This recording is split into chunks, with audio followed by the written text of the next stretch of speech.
Yeah, David Dread of Steel Pulse, and I'm saying hail to Lion Voice because it's time that the lion have its voice, have its own story.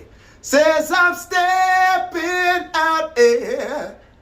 Hear me now. Yeah, the lion's voice. Raw. The truth is, I deliberately reach out to this place to try because while everybody I run down certain things and want to be in America, whatever. I want to be big in Africa, Rasta. That is what I want.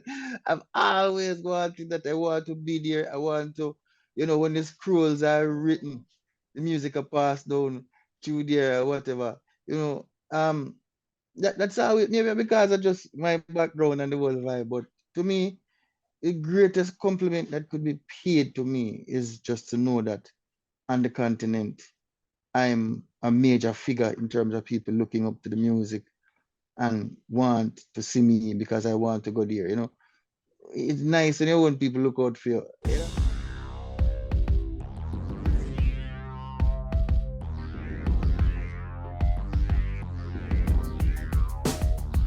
Well, Lion Voice, tell them that's the people first choice. Lion Voice, make the lioness them feel nice. Lion Voice, with the lion cubs we sacrifice. Lion Voice, got to show the people them the life. Lion Voice.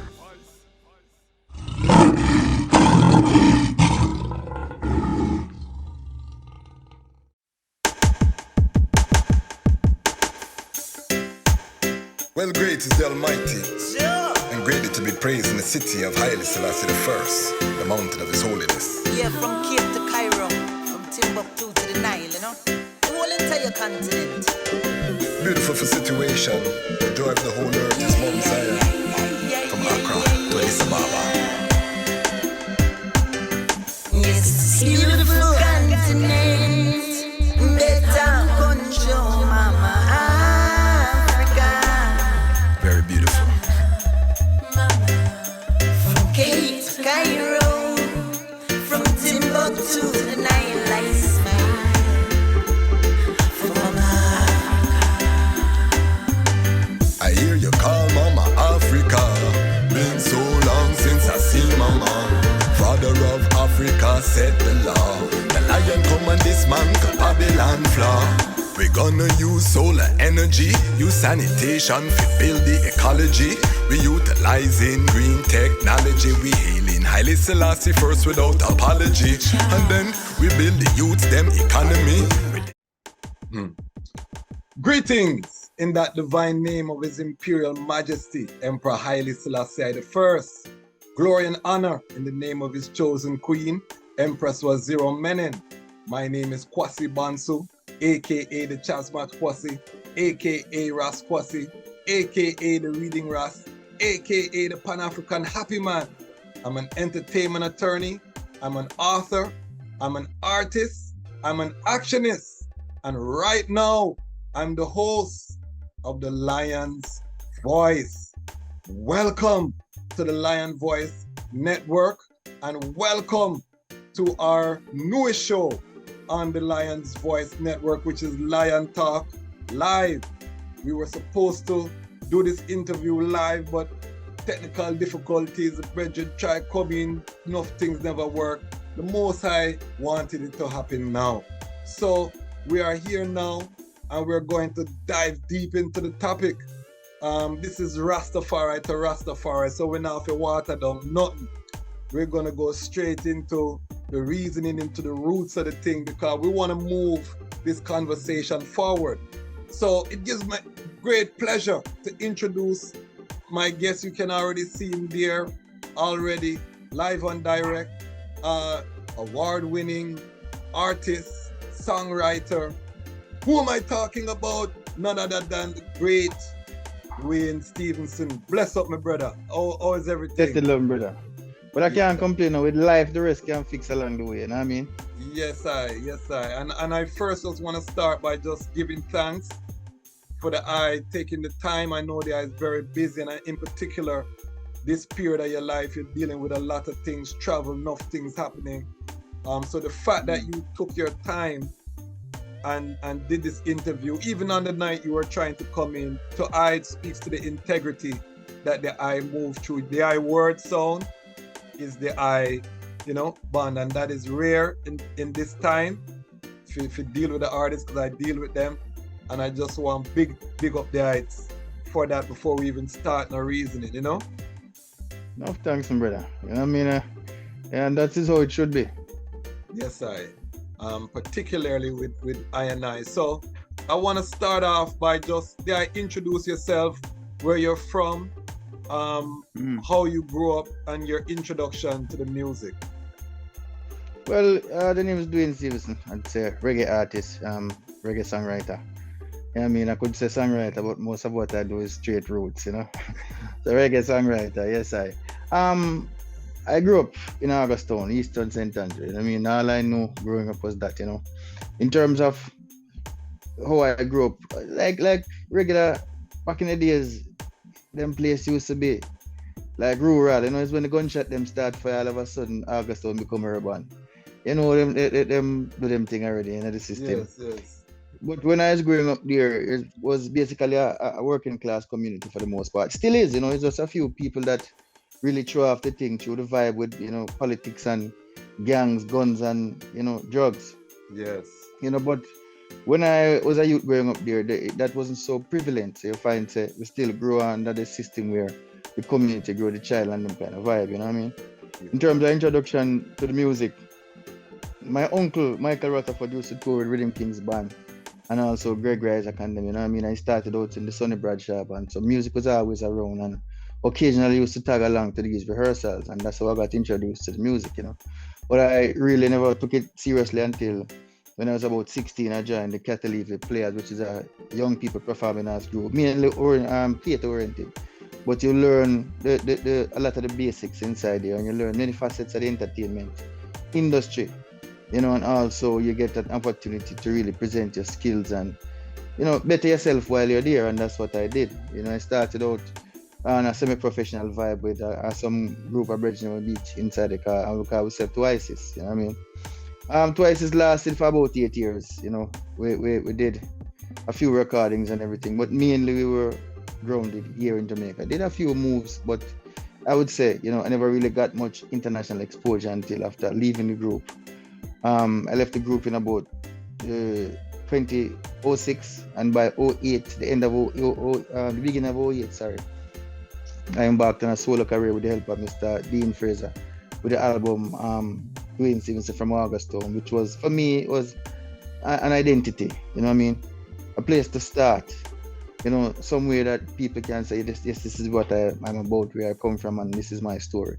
You know what I mean? From there, it's basically history, the album did very well with songs like Get Up Here and Cottage in the Girl, which was a redone of a great classic done by originally Tyrone Cale, and of course, Augustown, the track itself. Yeah, man, big sound.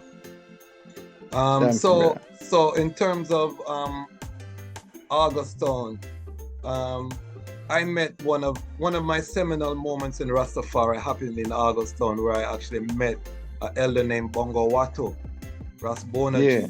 Was I familiar with that, ancient? No, at the time when, Dreadites was a powerful movement, and all of course they used to all gather down by University Bowl on a Saturday morning and everything. My father was a part of that, the movement, you know what I mean? A lot of, along with many of his friends, through the JC connection.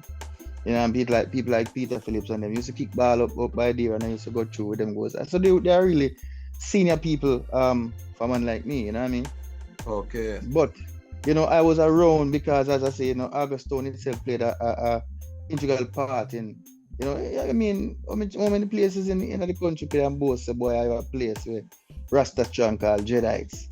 Yes. I mean, those days, a lot of even those Rastas were university graduates and things like that. Yes. I've heard of it. Yeah, man. I definitely want to dive into the history of that. And then, of course, when people hear Augustown, they think of Sizzla Kalonji. Were they familiar with Sizzla from them time there? Yeah, man, me and Sizzla, we pretty much grew up together, man. I mean, he lived on then the property, most of what he owns right now used to be owned by my family. So we used to go down by his place, down by the spring that travels through there. Of course, we shared class 1 or 2 years because both of us also went in the same grade, same year, everything, at New Providence Primary School. You know what I mean? So I knew him from Miguel Collins days. I mean, Yeah, man, give thanks, give thanks. I always tell people, um, that 96 to 2000 Sizzler was instrumental in my uprising in yeah, man, Rastafari. most definitely, man. Listen, Augustine was once a pilgrimage when he just started out, and much strength to him for those things, you know what I mean? Of course, a little bit of that changed because of, maybe focus or whatever, but we don't need Yes, to yes. go there to know. But initially, it was like that. I remember when, Naya keep down Augustine. The closest parking was Mona. People had to start running shuttles. All of Augustine was parked out, was far up to University of West Indies. Wow. Um, Gate, yes, man. Serious thing, man. Serious I would have business. Not to loved to, mention yeah, man. It was powerful. You know what I mean? and also another history about myself. I was actually born at the University of West Indies, so you know what I mean. Ah, yeah, The, right. the, We the were there. University Hospital there is my birthplace. So, but I wanna go into. Do I have a very soulful voice? Do I Mm. have any formal training, voice training, or is that just something natural gift? No, I mean, I put a lot of work in it. But in terms of formal training, what I learned to do while I was in the club was to listen, because then you become a part of the choir and you get to learn that 90% of music is listening. People don't understand that. People think that you can just come and do whatever you want and your vocals will just, magically work with you. It may work like that for a very few that is born with perfect pitch. But I wasn't one of those lucky people. So of course work had to be put in. But to say that I actually had like vocal training, that wasn't the case. I just once I learned to listen through quietly, learn harmonies and everything, and to hold your own in the place, I started to experiment with sounds and stuff like that. You know what I mean? And because I wanted to be a roots man, from ever since. So I think that's why, everything that I did was kind of geared into, producing that sound, that energy to grab and to um convey the messages that I think I wanted to, put forward through my music. So, in terms of, do you sing any other genres of music, R&B, soul, or is it Yeah, strictly listen, reggae growing and up, roots? well, more right now is mainly reggae and roots, but I mean, growing up, we did everything. When I was in the group, I mean, I started out in the theater. Theater is basically show tunes. You know Yes. what I mean? Midnight, not a sound from the pavement. That kind of Okay. sound. Yeah, so we have a Okay. little like that, and of course, we did a lot of gospel while we were there, because this is Caribbean, and Caribbean are gospel people. It go. Yeah, man. Yeah, man. So through the years, I dabbled in different things. While I was in the group, a lot of what we were performing was like cabaret kind of vibe, and it was mainly like, pop songs. I mean, it was my most enjoyable moments, but it was me alone in the group, so of course you have to give a little, you know what I mean? So, but I think that made me rounded. So Yes. once it came to when the opportunity came, so I could move forward on my own, I think I had a lot in the bag, so to speak, to pull from. Okay. So, in terms of their journey into Rastafari now, what was Yes, sir. their journey into Rastafari like? Well, the truth is, it's always been around. It's always been around me. My grandfather, had locks at one point in his life, and then, when he got a little bit older, for whatever reason, I mean, he had some problems and he had to cut his ear. But then my father used to be around him all the while. He was a part of that whole thing, because, as I say, Jedites was a lot of the pull from Jedites was GC people. And of course, Okay. he was a GC old boy, so of course he was Yeah, man. amongst them, along with a couple of his brothers. So it's always around me. If you're in Augustown back in those days, you find that a lot of the elders who, were always willing to teach and stuff like that. And there was always a powerful Rasta presence in Augustown, I think. And I came up through that. And of course, even my entrance to music, because for me, luckily, I was always moving with Dean Fraser. And around Dean Fraser was always root people. People like Mr. Brownie. We call him High Priest. You want Yes, to meet yes. him, you know exactly why. You know what I Yeah. mean? Glenn Brownie. So we're always around that kind of energy through Dean and the kind of musicians that that he surrounded himself with, and the kind of people, because Dean is a man who at one point, as a youth, him was playing for Bob. Then extensively he played for Peter, and of course he even produced songs with people like Dennis Brown and all of the greats, Gregory Yeah, Isaac man. Legend. extensively, you know what I mean? Yes, man, and through that medium I got to work with a lot of those guys before the passing as much as I was, young and coming. Wow. Very powerful. One thing I've learned doing this program is that when people say Rastafari, they have different relationship with the emperor. Yeah. What is your insight or how do you relate to Emperor Haile Selassie within the I chart? Teachings. While people are distracted with doings and all sort of stuff like that, I go with the teachings. You see, if it's right, it's right, and if it's right, it's righteous. That is. You understand what I say? So I've always indulged in the teachings of Rastafari, and I think there is where the real power lies. So we can talk about all the semantics and all kind of things like that, but when it comes down to the teachings of Rastafari and the movement and the find that is one man that preach empowerment of the black race, acceptance of the black race, righteousness, spirituality among the black race, knowledge, strengthen your foundation with knowledge. You understand what I say? Learn to stand strong, stand powerful, stand confident. All of these teachings came through Rastafari.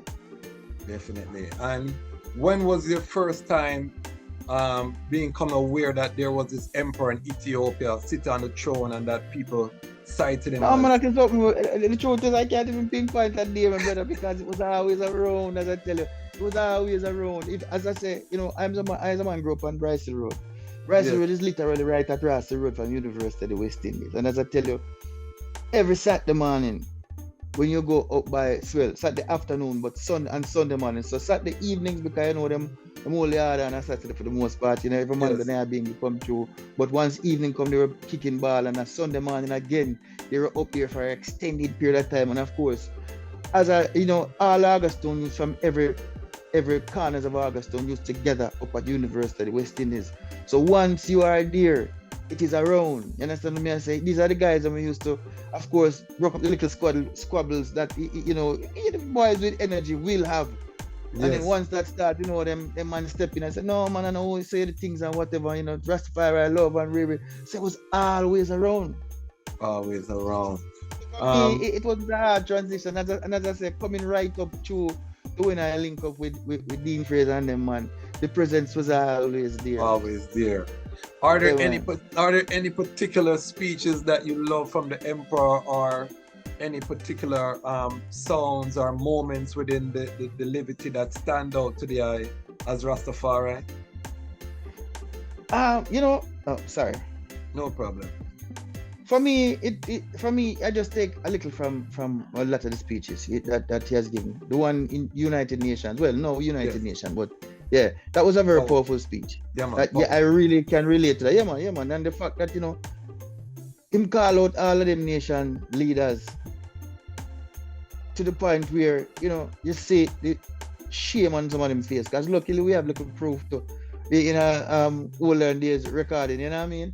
Not as graphically beautiful as today, but we saw enough to see that, listen, when a man from a place like that, from a little place like that can come in front of all of these great world leaders and show them, say, boy, wanna go out with a foolishness, the knowledge wanna claim so wanna have, it's all a lie, it's all a facade and everything, and you need to step up and be better than that in order to bring the world together, and without that, you're going to fail. Without that, you're going to see exactly what we're seeing today.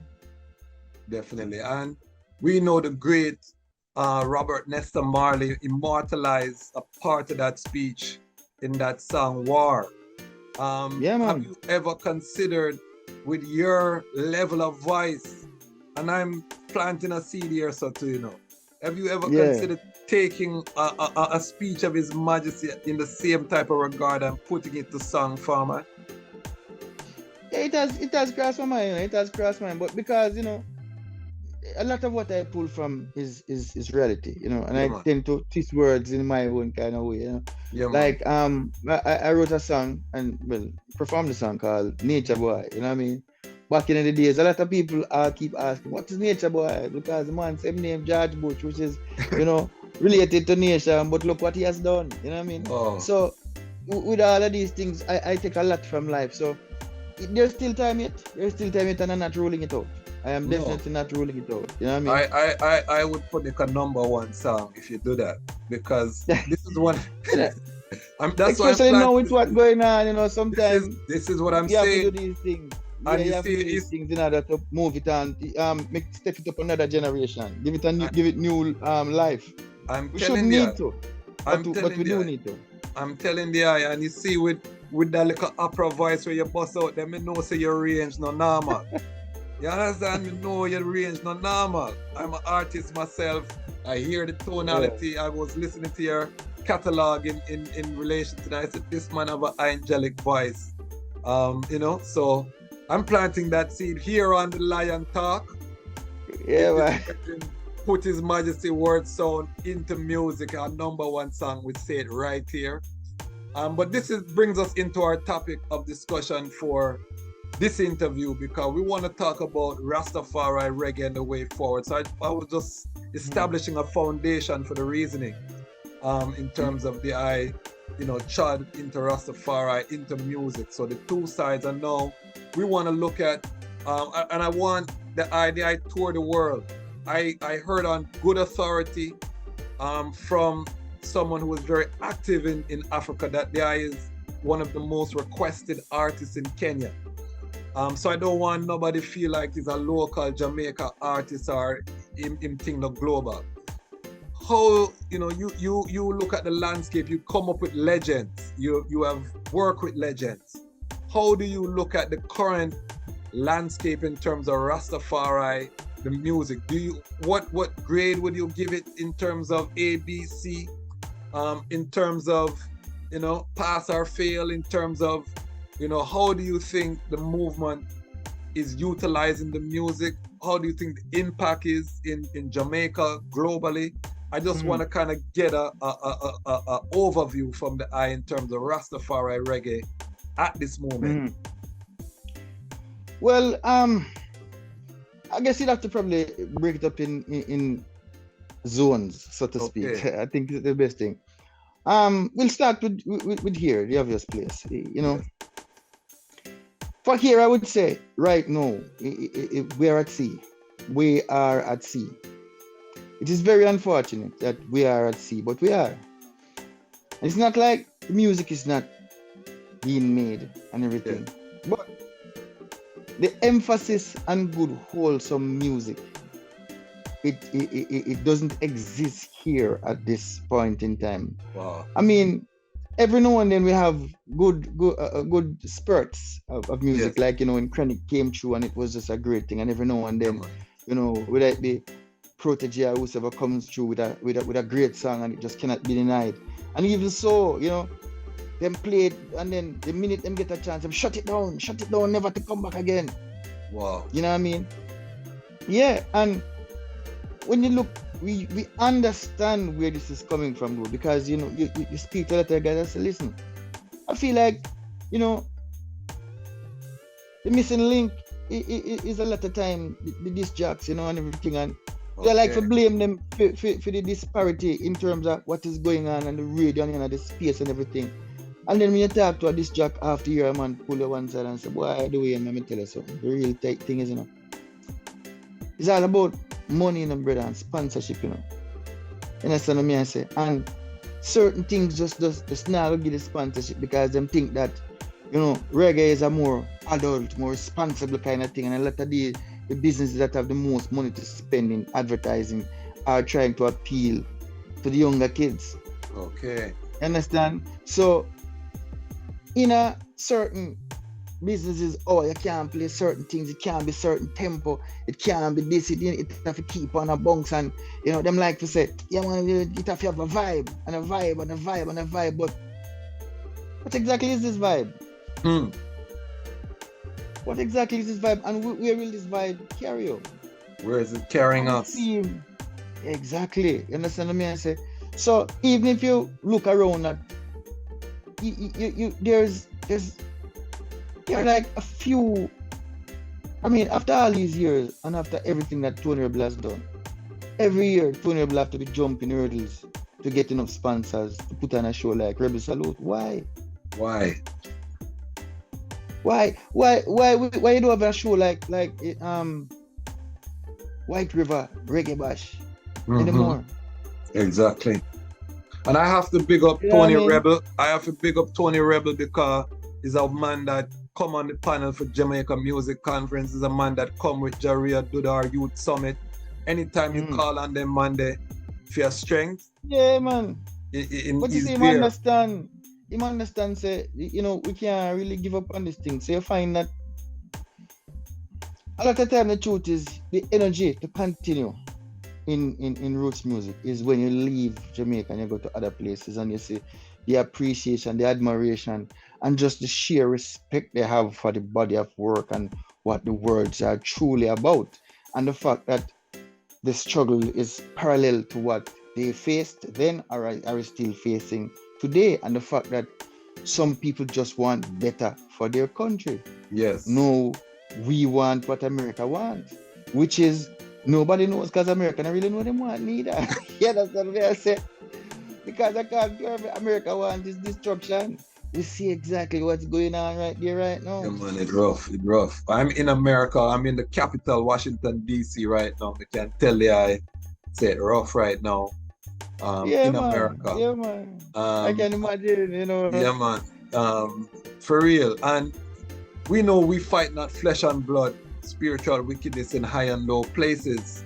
And from what they are saying, you know, sometimes this is manifesting in terms of an economic interest where the brands that are supporting the music, funding music that might not be the best for the society, for the quick return on investment, the quick ROI on investment. Thank you very much.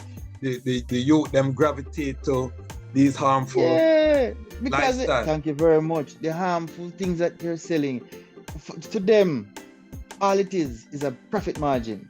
Understand? And the kind of music we sing is too empowering, and sometimes it will get in the way of your profit margins.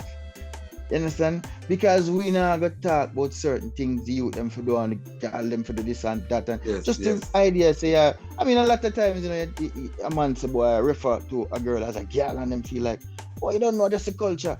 Whose culture? Whose culture?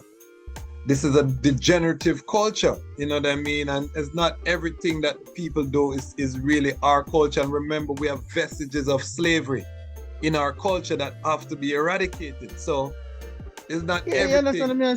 So certain things, because to me, the same energy you take me say girl, you can simply say girl. You know what I mean? Yes. Point is that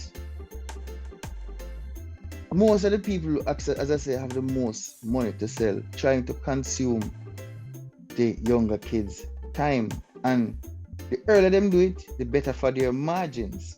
Okay. Because once you get the youth them on a level spiritually and educationally, and just keep them confident, you find that they're going to be making a lot of decisions contrary to what a lot of these major companies want and to lead down the road, because a wholesome company that is a must to live don't need to advertise as much as the ones who is definitely tainted and is just play the devil's ball game. And them need to really advertise and them have the money, so they come right down to that. What role does government play in terms of mitigating some of this or investment? Do you think the government has done enough to invest? No, man, them hide a lot of things under free speech. A lot of things is hidden under free speech, because whenever, like, people, you know, like for instance, the gentleman who runs the company that monitors certain things on the radio, he's been having hell to do with. You understand me? A lot of times, you know, the minute he point certain things out and get, you know, serious about it and everything, the first thing you hear is, you know, about free speech and free speech and free speech. But speech not free, my brother. Because, you know, if speech is free, you can say, hey, boy, dead if you're dead, you know. Yeah, 10 hours if you just kill that boy there, and then next thing you end up dead. How free is that? And free for who? Free for who? Responsible speech would make more sense. Yes. You understand what I mean? So a lot of things is hidden under that, I think. So you find when it comes on to it, a lot of the stress we have faced on with certain kind of music and certain kind of content comes down to profit margin. Yes. And therein lies the challenge that we face. One of the things that I speak about on this channel is something called purpose over pumpo. Meaning, a lot of, as you said, the girl argument. It used to be one time that it was the dancehall artists that were in this realm. We now start seeing Rastafari artists kind of gravitate into this type of messaging. So, my brother, let me tell you something. So nowadays, me find say when me tell a man say, yeah, you know, a man say, so that dread, and me say, yeah, man, dreadlocks and whatever, and a man start to, boy, you can't call things dread and this and that and re. You know about the next man, but remember back in the days on Augustone, when I have this virgin, his real name was Carl. That's a boy, you couldn't call him Carl. You have to call him Dreddy like everybody else, you know what I mean? And when Dreddy died, it was like everybody in Augustone, especially on Brycel Road, lost a part of them soul. Wow. Because of what Dreddy represented. And then, so nowadays I find say, a lot of games are played with narratives and reggae thing, and the youth them say them a Rasta invest in all of the wrong things. A man decide to, the system this, and I'm not gonna do certain things, and one education and because them a teach a Babylon things. Brother, to me that's an excuse to be lazy. Yes. To be worthless. Yes. And then the next thing everybody try to do is to be intimidating. No. How you gonna say I love through intimidation? You hear what Hitler? How that work out? How you gonna try to say you love me and you try intimidate me at the same time? How it gonna work out? How it gonna be inclusive? How can I not be repulsed by what you are trying to do? How can I not now resist? Which is a lot of what Rastafari have faced these days. Resistance because of a lot of these guys going around say them a Rasta, and every time is a serious face, and if someone, boy, you can't smile so much in a Rasta. What does that mean? I don't understand that. I remember when I was going from New Providence back in the days, and every now and then, you name off the little lunch money because it never much to begin with. And you're walking down, heading to Augustone from Old Ligani. And one thing you pray to say on the way, especially when you reach right under the aqueduct, the university, under them dark trees, is a Rasta man for trad with. Dread you want to see, for trad with Dread down the road, and you know, Dread is always such a powerful spirit and being, and it means peace, and it means security. Security. Becoming good with everyone. You know, I tell them Rastafari is security for the youth them. How Rastafari became intimidated. A man feel like say, revolutionary means, you know, angry and violent and whatever. That is not what it means. No. Sometimes it comes down to violence, but what Rastafari preach is the empowerment, even Baba and all them, the empowerment of the mind first. Knowledge is real and true power. And through that you can get the most angry man, the most serious man with them gun. And if you talk team with enough, you know, respect, love, passion, empathy, him can be the next Rasta man. Well, Rastafari proved that. Yeah, Rastafari proved that in Jamaica, in the worst garrisons. Yes, my brother. You know what I mean? The history is very clear in terms of the impact of Farai. I know enough elders and they tell me the tradition. You know, I've been into Garrison region and I feel nothing but love when I go into these communities. You know what I mean? Because of the Rastafari banner where we fly. That was a diplomatic passport to get to them Rasta. And you know, it hurt my heart because I lost a brethren to gun violence in Jamaica, and I couldn't believe how them killed a Ras. He was the head of the Ras Tafari Youth Initiative Council down there. They were doing some powerful work right on Marcus Garvey Drive. Man, them kill him, man. You know, it was a big blow, you know, to enough youth down there too, and but it showed the lack of respect that this generation of youth have, you know. But and you see, it starts somewhere. It starts, so we can't make it look like I just see them fault alone. When you, as a Rasta man, invest in a intimidation and them things. Yeah, man. Anything that people find intimidating, the one thing what them want is it out of the way. Yes. You understand me? I say you can't spread love and, you know, equality and all the things that we like. We sing about, we talk about, we preach about, and yet still it cannot start with intimidation. It cannot start with the lack of knowledge. It cannot start built up on lies and disrespect. It cannot start that way. Yes. And love is militant. And I tell people, one of the things that the emperor did in the mid 70s, when the whole thing, he took a militant stand for peace. This is one of the reasons why they said the emperor was senile, because he refused to use force against the student uprising. He refused to crush the Derg, even though the majority of the military was still loyal to him, and they were coming to him, telling him, and him say, I refuse, you know, if the people want the revolution, I will stand with the people. And this is why you hear that they said the emperor lost his mind, but he took a militant stand for peace. And we know that that's how it is. The mark the perfect man, behold, upright, for the end of that man is peace. So that militancy, as you say, peace can be that militancy. I say right now the most revolutionary act a black man can do is to lead a black family. That is 100% true. You see what I say? Because that is what we're lacking. True. We cannot build a nation if we have broken homes. And right now in Rastafari, this is one of the things I'm rallying against on this channel. In Rastafari, I'm seeing the same broken homes, single mothers, all of these things that I'm seeing out in Babylon, and we're burning Babylon.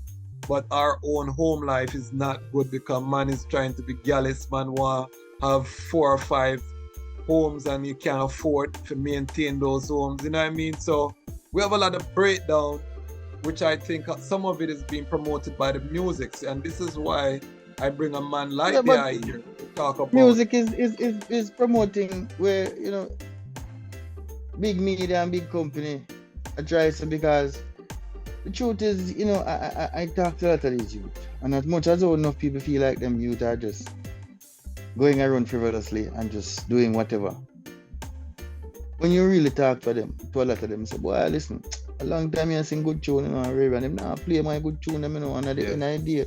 I've heard that as well. Me have a mother who me try to get out of certain things, and would I love for all of my youth come them now if you go through certain sufferation. When you hear stories like that, like that, you can't help but to at least try to understand where a lot of them are coming from. You just let them fall prey to the system. You understand what I mean? I say? And it's very unfortunate. It's very unfortunate. So we have to go figure out how we have to fix it from the roots level. It's important. In terms of the overall reggae music industry, we're going through, I would say, a low period in terms of the economics of the movement. I represent some, or I used to represent promoter. I work with within the industry. I know promoters, reason with them. And right now for Caribbean promoters, particularly in America, is not a good time for reggae music. No. Very low the cost, versus the pulling power of the artists is not adding up for most promoters. We have a situation in America where we have Live Nation and Ticketmaster as kind of the running a monopoly on most of the venues. And so it's only certain artists that are, up to that scale that can even go through that pipeline. Well, you know, go I ahead. can tell you, in America, I think we were basically cut off from mainstream media Okay. as reggae artists. We were cut off from mainstream. You find that a lot of the bands now, the major bands, the bigger bands that have real pulling power are American bands. Yes. What do they sing about? You know, having a holly jolly time. Yes. That's Yes. what I say. What them I do? You know, them wear the colors, but what them I do for the most part, now nothing to do with Rastafari. A few of them, of course, No. you know, will sing about, you know, flying the peace banner. Yes. But you know, at what cost? It's very safe music. It's very safe. Yeah, It's not man. stepping on no Thank you very toes. much. You know what I Yeah, mean? Very palatable. exactly. Yes. Yeah. So what we try to do now is try to sideline all that is, you know, a force against the system. Yes. And I can't exactly say it's just, you know, it's just reggae alone facing that, because I've seen the death of rap music Yes. now replaced by hip hop. Don't think it's the same thing. Don't for any Okay. moment in time, because remember, rap music was the force of positive change to black people. Now that was the anger of the youth and all them things. Now I mean, see the man them take time till them turn it into this very strange things. You know, kind of like a reflection of the dancehall, you know, where, you know, all sorts of things are going on. And because them have more visuals, it look even more terrible. Yes. And, you know, where is rock music? Remember, rock music was the white version of the rage against the system, you know, because I used to listen to a lot of them content and everything. And them used to be serious revolutionary music and drive it for change. And even though they make like all of the protest and everything, you know, rap music was the background of a lot of that. We are there today. Yeah. You know what I mean? I say, so all of it to me is, I think, is a system set up to kind of, you know, mute certain things. You understand? But we are getting my helping hand with a lot of the content and the behavior of people who were supposed to be, you know, the fruits of Rastafari. My thing right now, I think we have to invest in ownership. We have to build alternative pipelines. You know, That is true. Some of the work I've been doing. We have the association of Rastafari created. We've started a trade association to start to you know, build out that infrastructure. We actually just had a member meeting with Rastafari TV. We're going to be collaborating with Rastafari TV, because I do believe we have to build out our own ecosystem. We have to aggregate our market, because right now we're so dependent on other third-party platforms to get our message out there. That is 100% true. Yes, and we have not invested in building our own platform. So even if the mainstream cancels us, because remember, we're in the age of direct to consumer.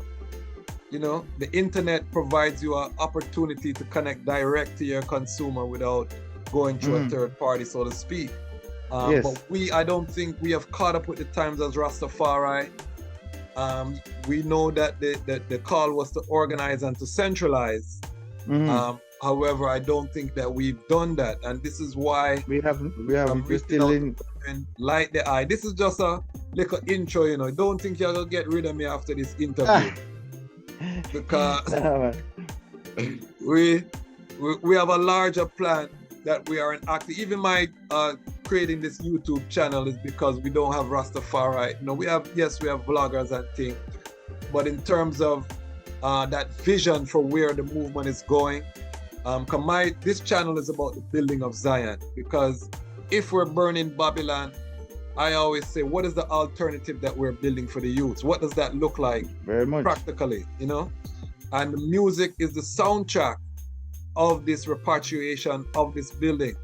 When is the last time we heard a repatriation song come out of Jamaica? Tell me, Bridget, because you know better than I. Bro, you know, I have heard them, and they come out the studio. But them don't come out the radio, I can't tell you that much. It's because I'm there, you know, I'm there in the studio, because, you know, I do a lot of writing. I still do background music and everything. Yes. I'm, you know, between the Taj Recording Studio to Penthouse to even down at Tough Gun to run at Grafton. So a lot of the iconic studios, we still rove in between and still sing a lot of background through being in all these different places and different artists. But once it leaves the studio, many times you never hear it again. Wow. What is the last big repatriation song that I can remember hearing coming out of Jamaica? People, I want you to note the pause. You know? I want everybody just note the pause. Yeah. You see? And this is an island with hundreds of Rastafari artists, you know? This is a Rastafari brethren who is in the know. It's not like me when they're Washington DC up north and kind of disconnected. What is the last big repatriation song? All right, dash that way. What is the last big song there is heard glorifying the emperor? Once again, almost every day at least one come out the studio. I can be testament to that. Give thanks. A lot of times if you don't go on a stage or you're listening to a radio station in maybe Europe, you know, no Africa, places like even the Philippines and everything are emerging markets for roots music and these things, and those are the places you have to really go to even hear certain kind of things. I mean, you know, South America majorly. I mean, like right now the biggest reggae festival in the world is down in Brazil. It's bigger than Rotterdam, the one in Brazil. Oh yes, man. In terms of a one-time audience, because Rotterdam spreads out over a couple of days, but that's a one night show, and it is the biggest one-night reggae show in the world right now. Reggae Republic. Reggae Republic. You see, people. Reggae, this is the value of Duane Stephenson, because he's not a man we're on the periphery. You know him I talk about. You understand? And I'm a man who test people as an attorney, and the man know him I talk about. So we say Brazil have the biggest one-night reggae show. Yes, they do. Wow. They do it out in Salvador. And this is, you know, we know that reggae played a role in the liberation of South Africa, Southern Africa. It was a soundtrack of the fight against apartheid.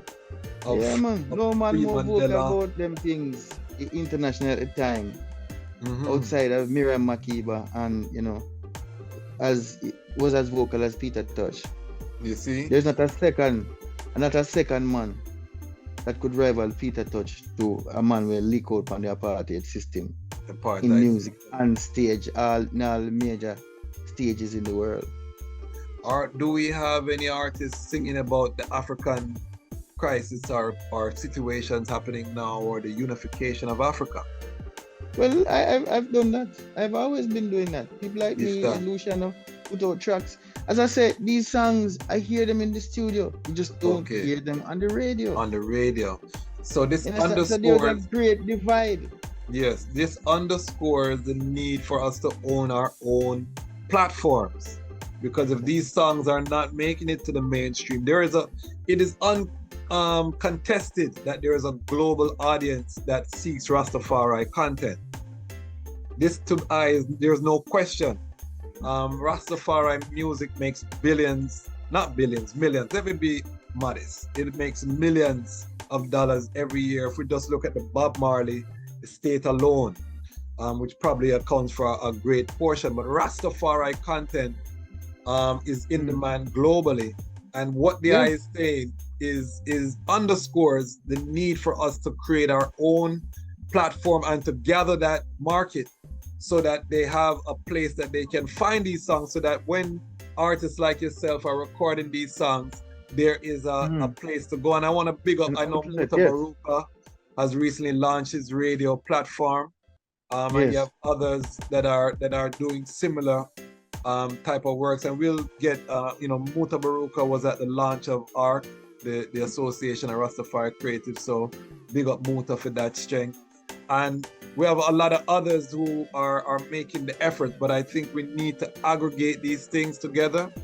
So I'm hoping that I will spread the sound that we have a Rastafari Trade Association for creatives, and our aim is to really just bring everything in a one, so that the audience, we can develop these platforms to really take it to the next level. Let me talk about how you became one of the most requested artists in Kenya, because I've gotten this on good information.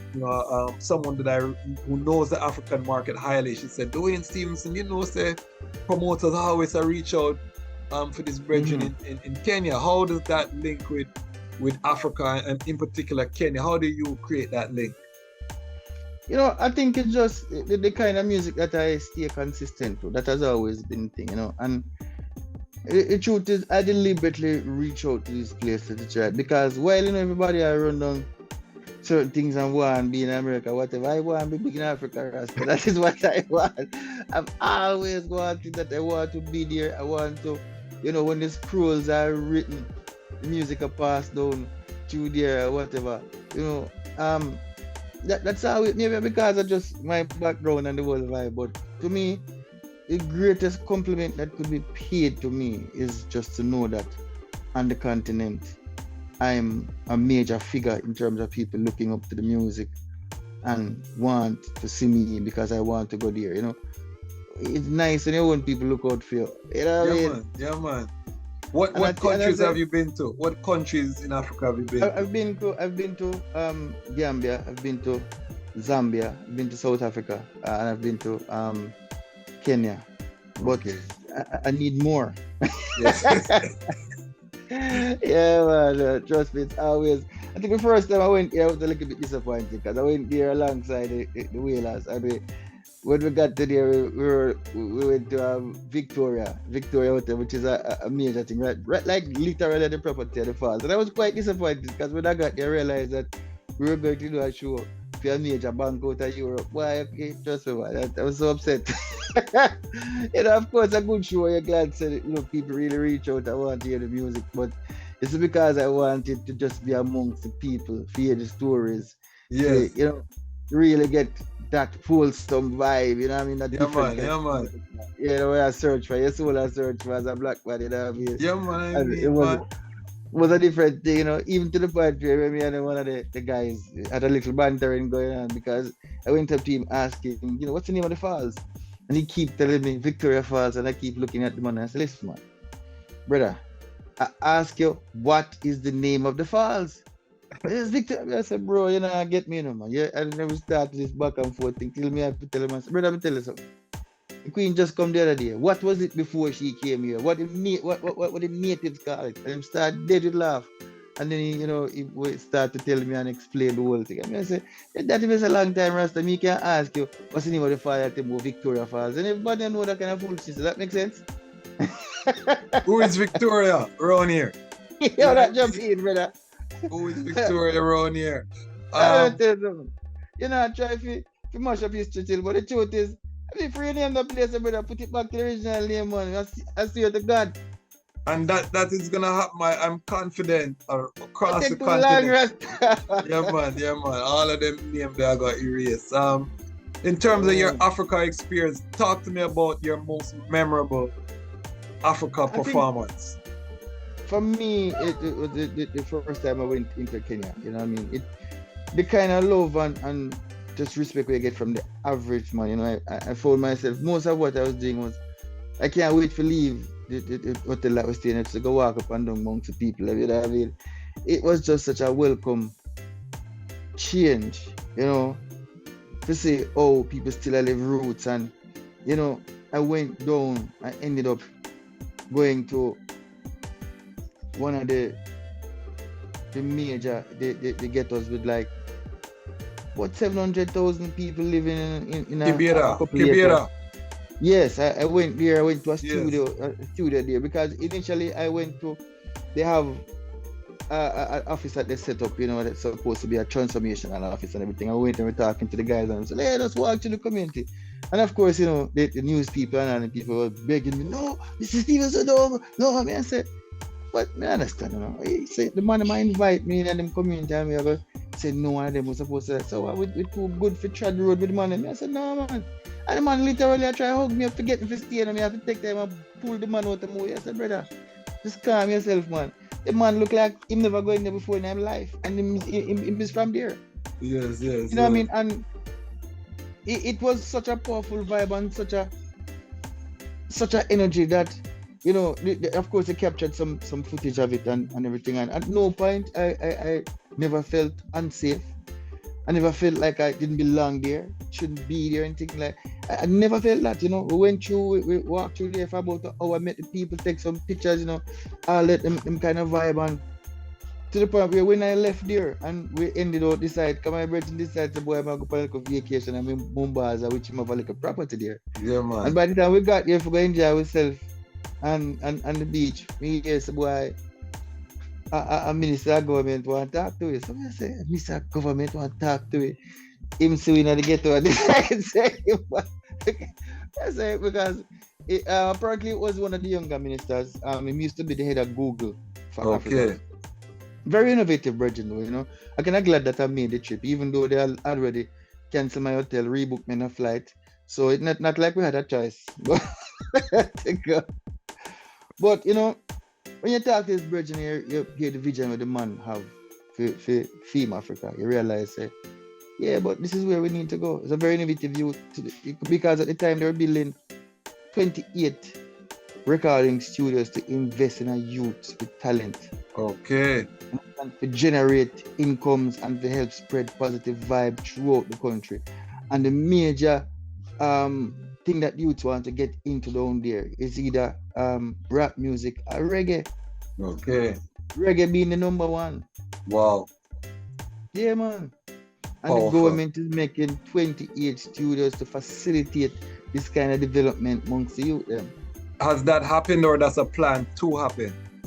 They started. Okay. I mean, about a year or so after that, they had invited me to come down there to open to the studios, but I wasn't able to make it. But I think Richie Spice and Etana was there to open to those studios. So things they put things in place and they're putting the money where the mouth is and their thoughts are. Give thanks. And then on that trip you're talking about, did you actually perform for an audience? I did, and it was amazing, man. One amazing night. It was myself and Davil. Okay. You know what I mean? It was definitely a magical night, so to speak, brother. You know what I mean? And the funny thing about it, in terms of the audience size, it was massive, considering that the night before our show they had Escape and two R&B group out of America, and not even for them crowd. I come nowhere near that. That's the way. We're the big artists on you, man. No, but I totally heard that there is a big, massive artist in Kenya.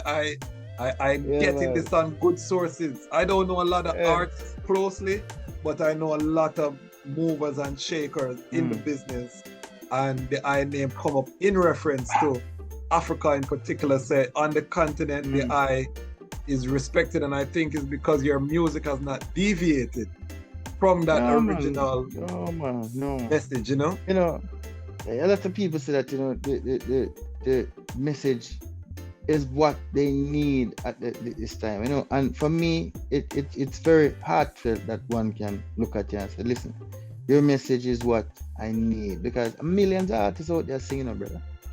And for somebody look on you and say, listen, your message is what I need. You know, it really charges your battery and keep you excited about what you're doing and keep you motivated. It's a humbling thing, man. Give thanks.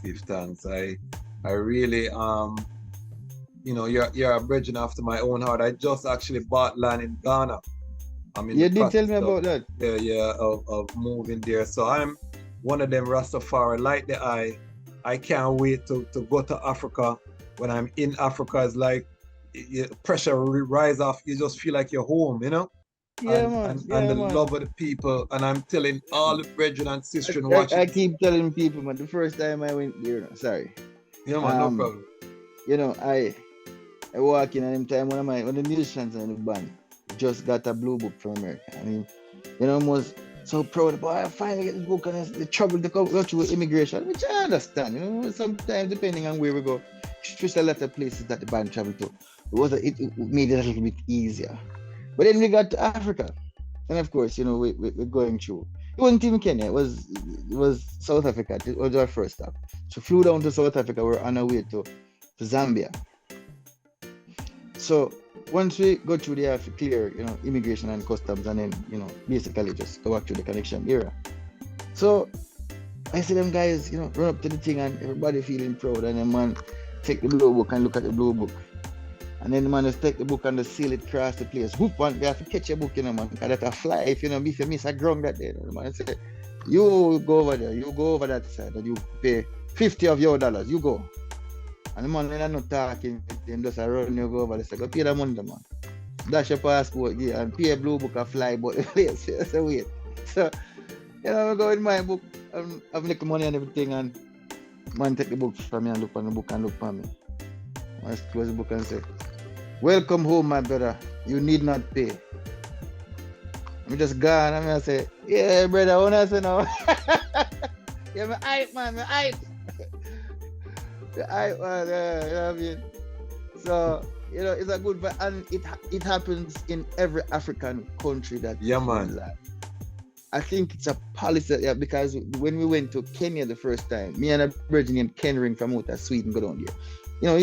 He's part Kenyan. Yes. But every time we go, him have to pay $50. So of course him going through, and he gave me $50 because I never had it is actually €50. Yeah, I never have no euro cash like that on me. So, and him don't take kronas, Yes. So he gave me like €50. So when I got round to weigh the bags, I still had the €50. So him say, wait, so we have money, you thought you said you never have any cash. I say we never have anything. One say, so you didn't pay? Man say, no, them just say, welcome home, my brother, what them tell you? The man cost the whole time, man. I say, every time I come here, man, I got to pay, you come here free. I say, yeah brother, that's where I belong.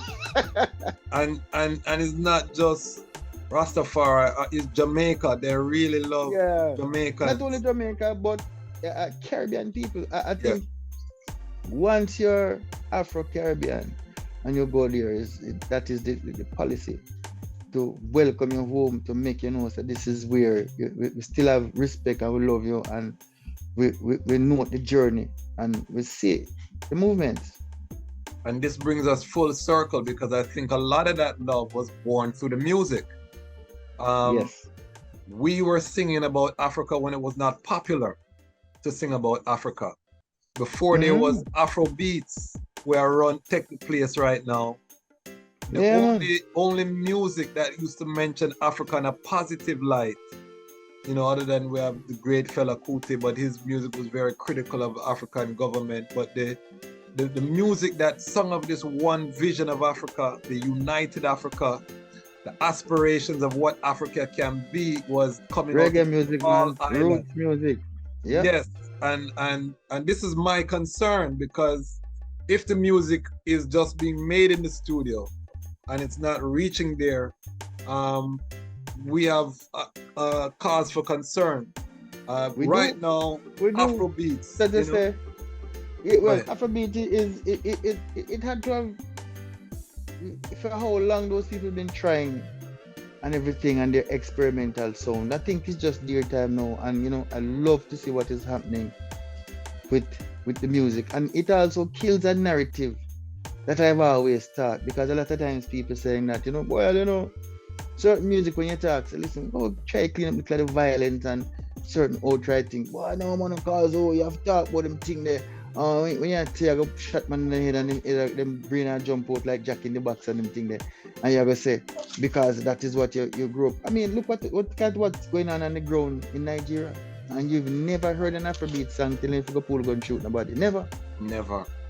According to what the critics are saying and the naysayers about certain things and the hypocrites, Nigeria must be paradise. You understand what I say? It must be paradise, but it is a real place. But the people have better aspirations for themselves, for them culture, and for their music. And it's working. Exactly. Don't forget. So I listen. For the kind of talent where our youth them have, especially in the dance and all them kind of thing. I don't know if some of the people we attack this foolishness about, man, just because Ray, and I don't want you to claim the thing. I wonder if it's a bad mind vibe, because me I say, how can you not know that these youth to the kind of talent to them have, them change the content of what them do? These men are them move from era star to superstar in a month, man.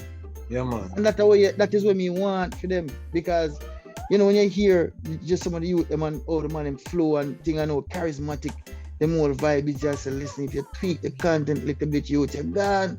Gone clear. It's on a fight, we are fight, you better we want for you.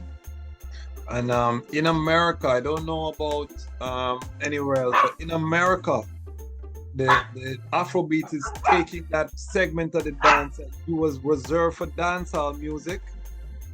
Is getting shorter and shorter in the parties, and that Afrobeat is taking up that slot because people want to dance, they want to be happy, want to enjoy themselves. They Thank you want very to much. enjoy themselves, and the trap dancehall that is being made in Jamaica doesn't carry that vibe. Yes, one wap wap wap may get through every now and then, and it it's kind of a song Yeah, that but you see, everyone wap will get you 100 and end up not being heard ever, and then that a 10 youth could have really gone out, they gonna feed him family on a different level, end up on the same corner, I get it till shooting go on and him lie down there on a Friday night on the news. And regardless, there are some criticisms about even the reggae revival artists, but one thing I can say, even if those artists don't make another song for the rest of their life, they can tour.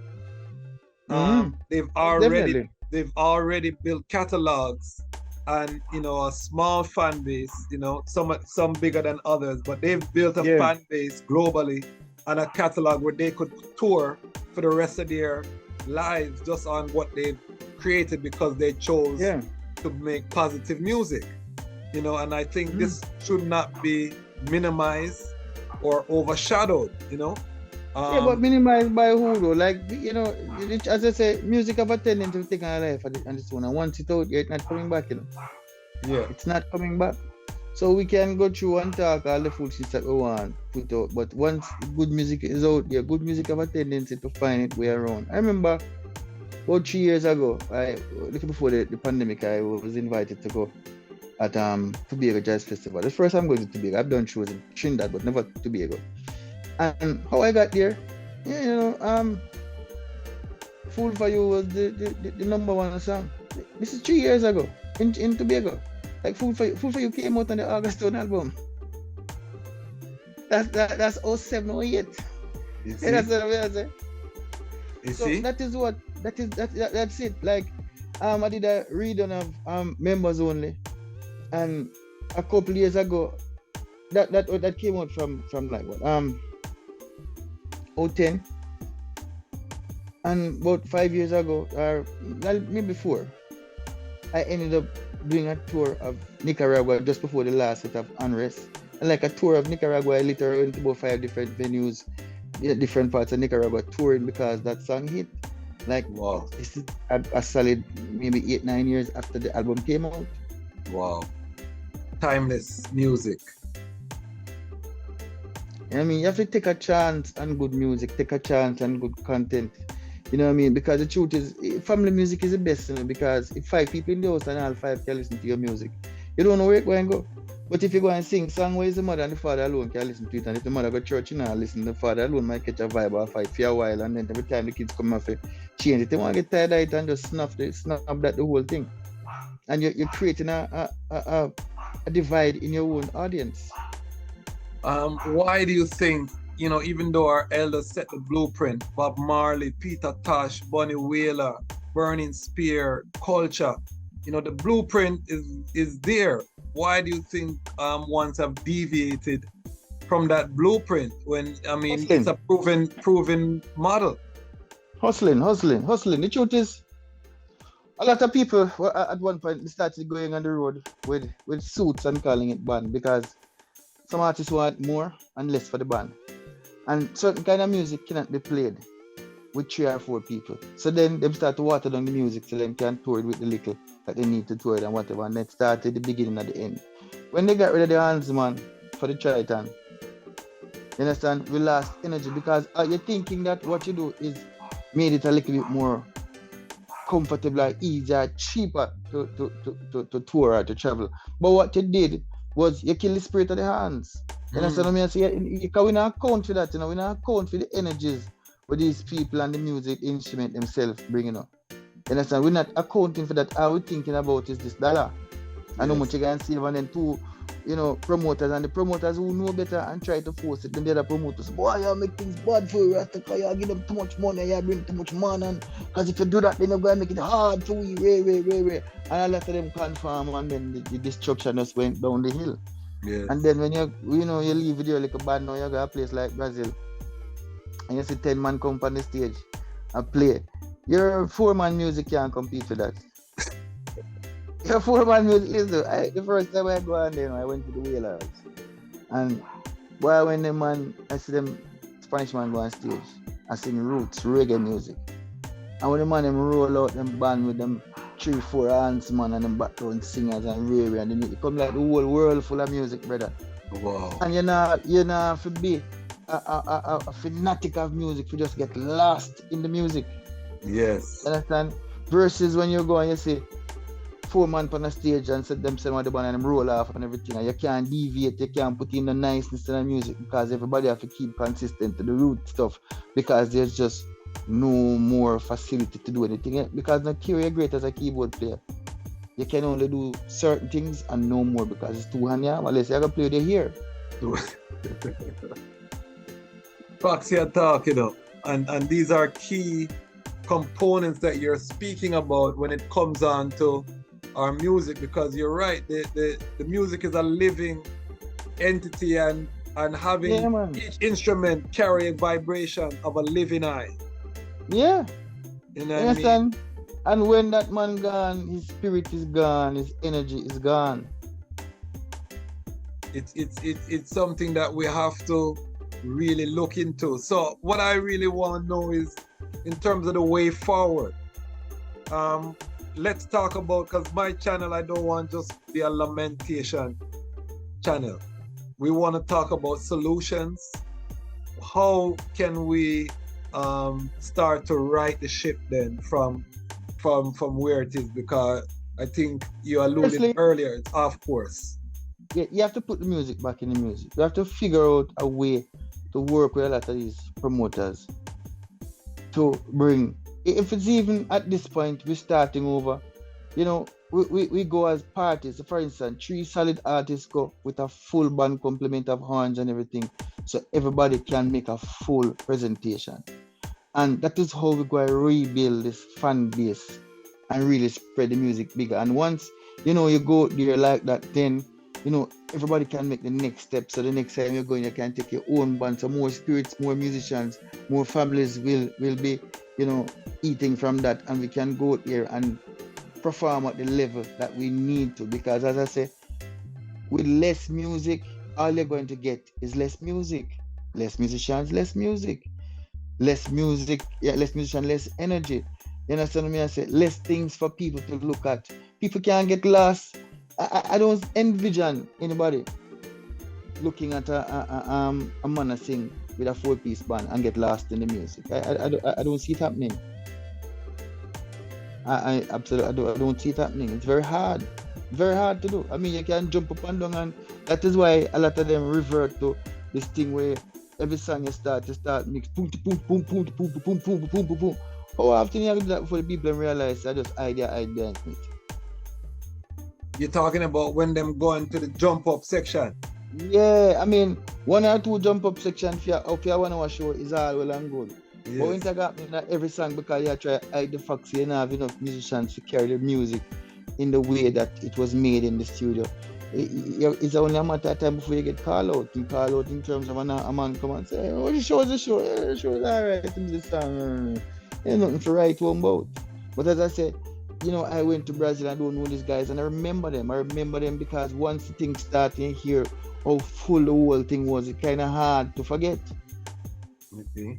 And you made a key point, because the background singers, one of the things that set aside even the great Robert Nesta Marley is the high trees. Yeah. That harmony. As you say, you can lose yourself in just the harmonies. And yeah, just like, Peter Toucher did have the Tamlins behind him, and when the man there sing a murder, you know what I mean? So even that has a spirit and a life of its own. So Bob Marley was like a show within a show. You have the band, and what the band do as a show, separating apart from the artist is another show, and then the background singer is like, so it's like a tree show, it's like a combo you get in a Rasta. Combo. You know And what the I mean? IGs them Yeah, well man. synchronized to all steps them and everything. That me I tell you, Rasta. You know, So so the it can, presentation. yeah. And And the truth is, even a lot of the American bands, that is how they are there. A lot of time you go, you see one man play 3 different instruments, and them still have 7, 8 man on stage, and every man singing and thing there. And you get it's a fuller in terms of a live presentation. It's fuller and it's more things to, you know, spark the senses and just kind of wanting creating a distraction. Because and then by the time the show is done, you feel like you're in, you know, you're well entertained. you know what I think the music is missing too. When you listen to roots music in the 70s, like the Mighty Diamonds and them, we don't have a lot of male harmonies anymore, you know? Yeah, you don't have as much as we'd like. We don't. I know. So every now and then, Dean call we like we have a male vocal thing that we between myself, Natel, Dean Fraser, and a Virgin Kate named Chris Smith, and Dean call the Sketalites. That does male harmony, but you know, it's not done half as much as it used to be. I think, you know what I mean. And sometimes it really make a great difference, and it's just a different energy. Because a lot of, you know, the art is about energies, you know what I mean? That is it. And you know, when you hear Abyssinian, Mighty Diamond, it's Yeah, a man. unique tonality, you know, when you have Bone goes, all of them kind of things. yeah, yes, man, aye. the male harmonies them are key as well. So in terms of Duane Stephenson now, what does the future look like for the eye in terms of where you would like to take your journey musically? Well, I mean, the thing in front of me right now is I just finished an album with Donovan Drummond and Penthouse. You know, for me, it's a new sound, and it's just doing something else, building up on what it was a challenge. You know what I mean, and I like that. But I didn't deviate too much from what I know, and I've definitely not deviated in terms of the content and stuff. I don't, because I don't do that. You know what I mean? I keep it straight, family music, same way and whatever. But that's something that, you know, I'm looking forward to, and you know, in short order it should be coming out. But for me, it's just still, you know, building on what I have, one brick at a time, you know, keeping the music steady, trying to do as much as I can in terms of, you know, to keep youths motivated and just show them a different way. You know what I mean? Because along the way you have to stop to make, because to me it's a very important thing. You know what I mean? While we were in the pandemic, I started giving out computers when I realized, you know, I say there's a lot of youth being home, and at the time it was almost a catastrophe going on at the fact that we were so not ready as a country for the digital age, you know. So it's amazing to me when fast forward 3 years I'm here and talk cool shit about digital currency and all them things. Digital currency, bro, Wi-Fi not even a certain place in Jamaica. Would that drop in? You know what I mean? It's serious. Yeah, so so talk to me about the sound of this new album. You people interest. Is this gonna be modern roots? What is the direction? What is the sound? What can the people expect? Man, you know, there's a roots component to it, but you know, there's also the kind of Penthouse kind of sound. I think I don't know exactly how to describe it, and that's what I mean. But it's definitely we stayed true to the music, man. We stayed true to the Jamaican sounds. You know what I mean? Whether it be a little bit of a ska vibe, you know what I mean? Some kind of rubber dub thing, them kind of things. So we stayed true to the music, true to the scope of Jamaican music. The only thing with the point yet are mental, but we still have time. and you're always welcome to forward on this platform. We're fairly new, but I can guarantee this will be the largest Rastafari platform. Just come check in a couple of years. Yes, sir. I go see this dog go stop build. But I want to before we seal up, just in terms of the scope of Rastafari, do you see more collaborations with Rastafari artists coming together in the future? Do you think there should be more? Do you think there's enough? Talk to me about the collaborations in terms of artists, Rastafari artists? Yeah, listen, there's that's always going on right now. Nowadays, I'm kind of watching what even what Damian, Marley, and Steve trying to do right now. Where I realize that they're putting on their own shows in America right now, more so, you understand, and inviting a lot more of the Rastafarians artists into the space and to put them out there to a bigger platform. I thought that this should have been something that should have been done years ago, but you know what? No, it's not too late.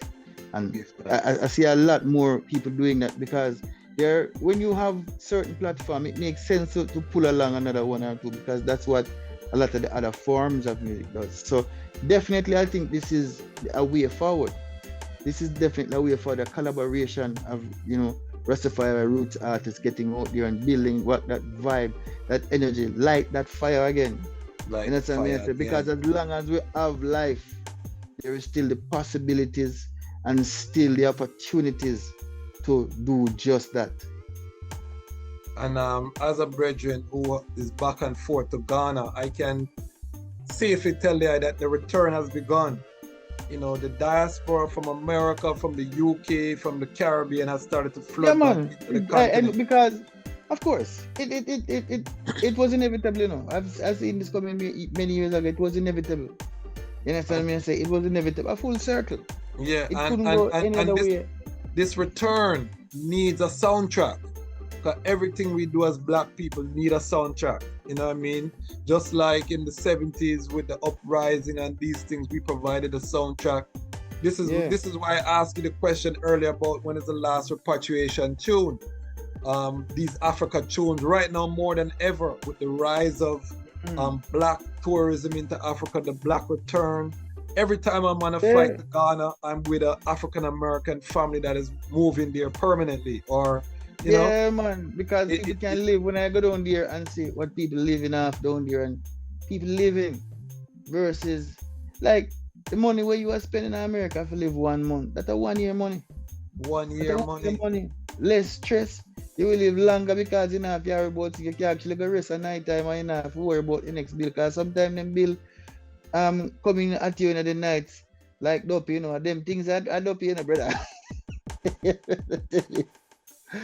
So it had to this. I saw this coming many years ago, because once you travel, you realize the energy, and then when you go to these different places, you hear the rhetorics and you hear people are actually a little bit more open nowadays. When you realize that, listen, why are we dying to stay in another these places and take the injustice and all this thing when we can move to a place where they're equal, where we balance? And balance is what most of us really want, because many people not necessarily try superpower thing. The average man does try to find balance, quality, the same thing. Level, same thing. And that's what I mean, I say. So it was inevitable that it would come to this, and I'm not surprised a bit. And it maybe the reason why them don't want to put not fly no plane come straight from Africa to the Caribbean is because they know so them planes soon start go back full one way. A real talk, brother. Yeah, man. Because I say when people, I tell everybody just go see for yourself. Don't go and say you're not gonna come back, because that's what holding a lot of people. Because they say once they go they're not gonna come back. But I say go see, come back and then make a plan. The thing that has discouraged many people, I think, is just the cost that they put on getting to Africa. And it should be, because if a man can live from Yasau and Ghana, China, I don't see why Africa no further than China. Exactly. But the cost is expensive. The tickets, plane tickets. It's a deliberate attempt to cut to half. It's a fact you're talking about. All right. Yeah, we're getting ready to seal, but I cannot, because as a founder of one of the founders of the Jamaica Music Conference, we have something called the Sound System Summit. I myself used to play a little small sound when I was growing up in Canada. Sound system culture is the backbone of the music. I want to know, what is your relation with sound system culture? I also represent sound systems and things in my law practice. In terms of your interaction with the sound system culture, do you cut dub plates? Or do you Yeah, listen? man, listen. I do you have cut dub plate. I listen to dub plate. I try to. If I can even reach a lot of these things, luckily we have the internet right now. You can take in a clash live and all them things, and that's something that I truly love and enjoy. You know what I mean? It is great when you have something that is indigenous to your country. Yes. That has gone to such a broad scope. You understand? So to have something a treasure like that and to say I'm involved, man. I'm involved in the whole vibe, man. I'm involved with it, and it's something that I really love, man. And it's nice because I guess even with the pandemic, it gave a new life, I think, to the sound system culture. And to me, it's beautiful. It was something that was missing, and it kind of fill up that gap when people started doing first. All of a sudden, you go on the internet and people start doing clash live in them little room and yes. them thing, and I'm on a clash for them room and everything. And I realized that even after that, no, so you find that a lot of like some of the biggest dancers right now, an artist dance in New York, 5 sound in there. Yeah. So it's a beautiful thing, and I think it was somewhat of a rebirth of the original style of dancehall, and people find that there's joy in that thing, and I hope we don't deviate from it again as much as we did the last time around. Okay. Which sound can play the most Duane Stephenson on dub plate? Well, I don't know. I mean, most of the sound that play the baddest one, a Mighty Crown. Okay. Okay. Big up, Chin and my brethren. I went to Howard. Chin, big up Chin. We're gonna have Chin on this platform soon, for sure. But yeah, man. So talk to me about in terms of dub plate cutting. Do you have a certain style that you use when you're cutting dub plates, or do you have a format, a template, or do you approach each dub? No, man, I've never worked. To me, it kind of annoying to work a template. That's crap. You know what I mean? Yeah. The truth is, for me, singing in your tal keeps you sharp. The idea when do a template and just kind of make it run on your say. John, I know, so I've never had a template. I've seen people do it and I wonder how them so patient. I can't do that. Even if I make a mistake in a dub, 99% of the time, better to start from the top and just go right through and sing it. And I believe in that. So therefore, every sound, you don't know what kind of like a glitch or whatever go and catch the people or whatever. And to me, it just give everyone its own energy. That the template don't necessarily allow for that, and I don't do it. Yeah, man. Give thanks. I mean, it's much easier. I mean, the truth is, even if you make a mistake right now, you can punch. Back in the days, not even that you could do Rasta. You have just got you and pray, so no mistake they make, cause how much per man dub plate. Them days there's a one-shot deal, so it's even easier right now for we. So if you go at template, to me that's just lazy, brother. No about that. And we give thanks because these are things that we want. I want to let the I know there is the first artist to come on this Lion Talk platform. You won't be the last, of course. Every Rastafari artist will have to come here, but the eye is first, so the eye is in a history on this platform, and part of that was intentional because, like I said, I really respect the eye message. I respect that the eye is one of the artists that is focused on the continent, because that is where my passion and my heart lie. And I really respect what the eye is doing for the business, for the industry. I also want to big up the eye for coming on our platform on Twitter Spaces. We had a reasoning on the same Rastafari, Reggae, and the way forward, and the eye answered the call and came, and it was actually from hearing the eye reasoning on that platform that said I have to reason with this brethren because him talk sense, because sometimes you can't get an artist and him sing good song, but the reasoning not too solid, So me really give thanks that I can hear someone who knows what they're talking about, and I could hear from a musical perspective that they are really on top of the industry. And just to be clear, to recap, you're saying the way forward is really package deals where the one band can back multiple artists and they can Yes. put on They a can carry presentation. yes, with a proper band, full complement, you know. Full And I think complement, that horn yeah, section, everything. yeah, because right now we have to sometimes it don't make sense to try fix a house if it not have good foundation. You have to just lick it down and start right over. I And advocate this is for that. one way to start right over. And even back in the days, a lot of the shows, the major reggae shows was that format. Yeah. One great band says, so you have Light Park, We the People and them, and then you have a bunch of artists that go around with that band and them have a full complement and a great show for everyone, the audience and also for the artists. I agree with you 100%. I think we have to start from the ground. And Yeah, I man. think that as we do this now, we have to either by streaming, we have to have something where we're building a Rastafari own platform. So as we're taking the music back out to the world, we're building an email list where we have our own emails that we can market direct to our audience. We are also aggregating the market, so the merchandising, all of that is coordinated so people can shop, buy the artist merchandise, and all of the other ways to monetize. I think we have to, if we're singing about burning Babylon, we have to practice what we preach. We have to build our alternative system.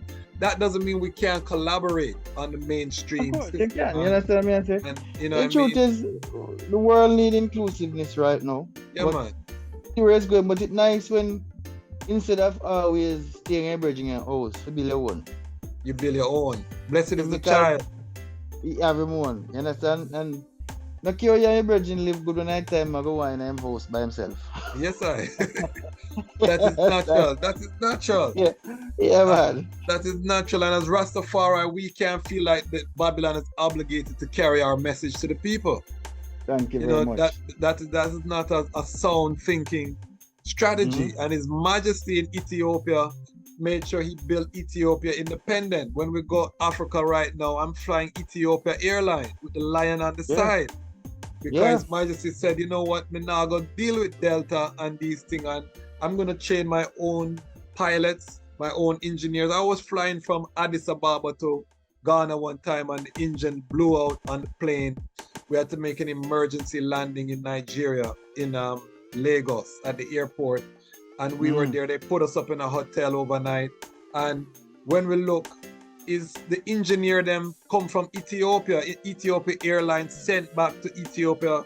Another plane brought the engineers and they fixed the plane right there in Nigeria, Ethiopians. So they didn't have to outsource to America or England or thing to fix them plane and get them plane. And His Majesty set up, you know, all of the training colleges and things. Still have a nice setup like that in Jamaica. I remember when we had the safest pilots in the world.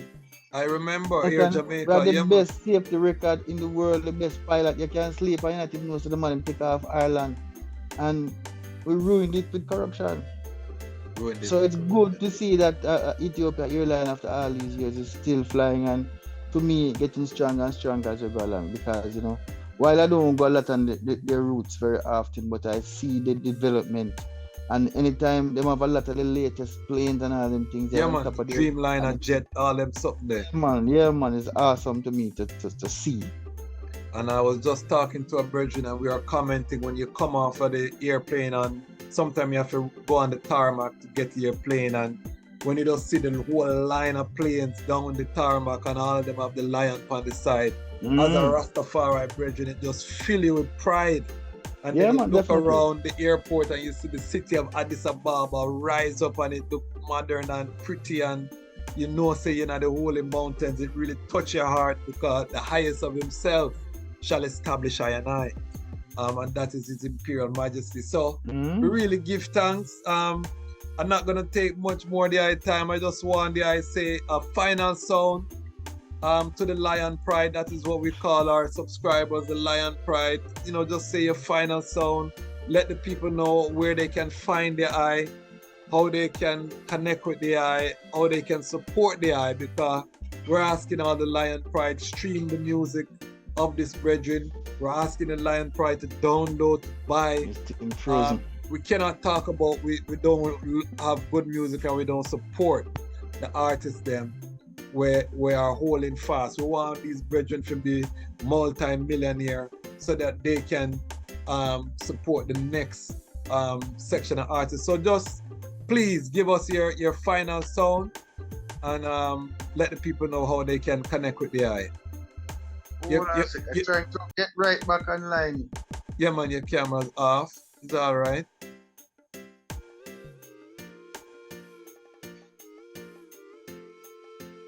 There you go. Yes, sir. All right. So yeah, man, just give the people your final sound and how they can reach there and how they can buy the music, support the music, etc. Well, in terms of how to support the music, you can always go to DuaneStephenson.reggae.com, Duane Stephenson Reggae, Facebook, Duane Stephenson Reggae, and Instagram. Or for all the albums, you can go to VP Records and just put in Duane Stephenson, all the major platforms. Same thing, you know what I mean? In terms of a word to the massive, firstly, I would love to say a heartfelt enough thanks for, always supporting my music, but by extension, roots music, you know what I mean? Without your support, it wouldn't be possible. We'd still be singing to ourselves in our bathrooms and entertaining ourselves. So, we're grateful to let me know in our house, in a car, you know what I mean? In our own personal space. So, enough thanks for that, you know what I mean? And for you, some out there, keep yourself motivated and remember, it sounds corny, but education is the greatest empowerment that you can have for yourself. And remember, a wise man will make wise decisions. Understand? So, keep focused and keep tuning. Rastafari love. Haile Selassie the first. Give thanks, my brother, and again, just give thanks for really coming forward to the platform.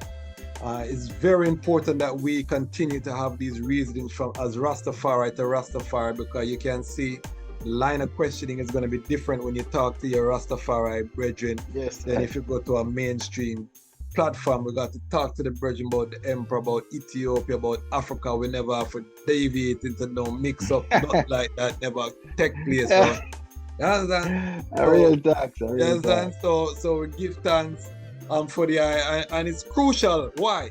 Because the time has come for the lions to tell our own story. And this is true. The Lion Voice. Lion Voice.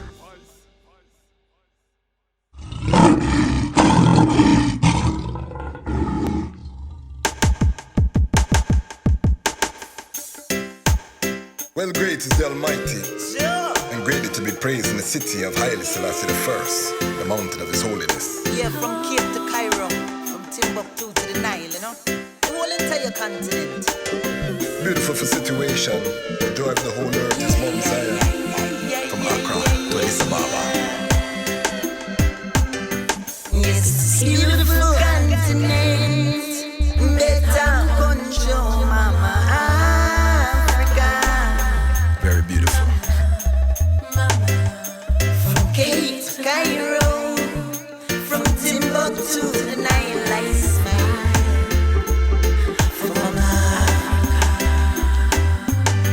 I hear you call Mama Africa. Been so long since I see Mama. Father of Africa set the law. The lion come and dismantle Babylon flaw. We gonna use solar energy, use sanitation to build the ecology. We utilizing green technology. We hailing Haile Selassie first without apology.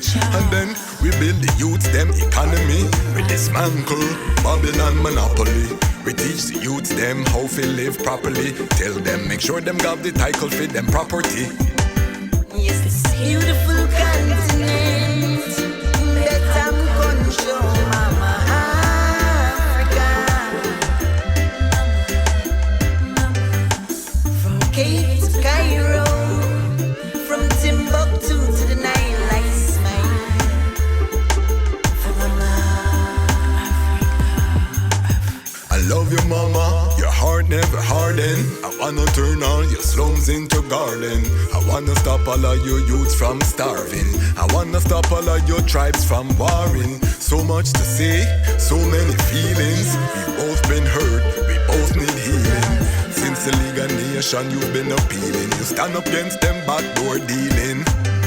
I hear you call Mama Africa. Been so long since I seen mama. Father of Africa set the law. The lion come and dismantle Babylon flaw. Then I hear you call mama Africa. Been so long in America. Father of Africa set the law. The lion come and dismantle Babylon flaw. So be still, all enemies of Jah. Know that he's the King of Kings and Lord of Lords, the Lion Conqueror. And it was said of Ethiopia, the highest himself shall establish her. His Majesty was born there. And I know that I love you so. There's no place that I'd rather go. Tired of walking through slush and snow. Repatriation, that's a must I know.